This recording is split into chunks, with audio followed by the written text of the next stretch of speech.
Kinumpirma ni dating presidential spokesperson Harry Roque na wala na siya sa Pilipinas sa gitna ng kinakaharap na reklamong qualified human trafficking. Ang isinumiti niyang counter affidavit para dyan, pinanotaryo daw sa Abu Dhabi. Narito ang report ni Camille Samonte.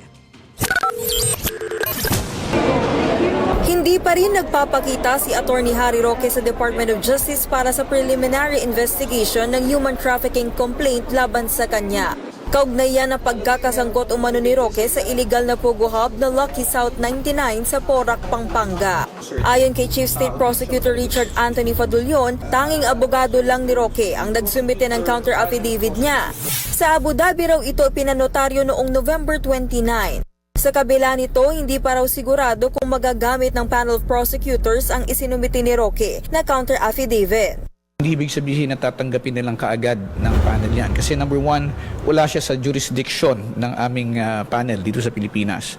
The only way that we can consider that is if he executes the affidavit and has it notarized or apostilled before the embassy of the country where he is at that particular time.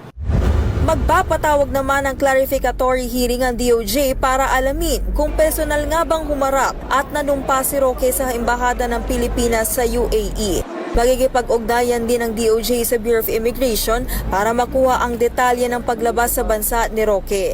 Sa isang press conference, inamin ni Roque na mula sa Abu Dhabi niya nga isinumite ang kanyang counter affidavit at personal siyang nanumpa sa embahada roon. Pero nakaalis na raw siya sa UAE. Kung may pagdududa naman daw sa kanyang counter affidavit, maaari raw itong kumpirmahin ng DOJ sa embahada. Kaya hindi na raw siya dadalo sa clarificatory hearing ng DOJ. Wala po sa rules na kinakailangan ako'y magpakita dahil ang rules specify that I should take an oath before a government personnel na may kapangyarihan na magbigay ng oath. Tumanggi na si Roque na sabihin kung nasaan siya ngayon. Hindi rin niya sinabi kung kailan siya umalis ng bansa.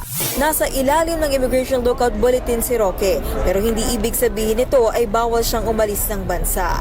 Nagbabalita mula sa Frontline, Camille Samonte, News 5.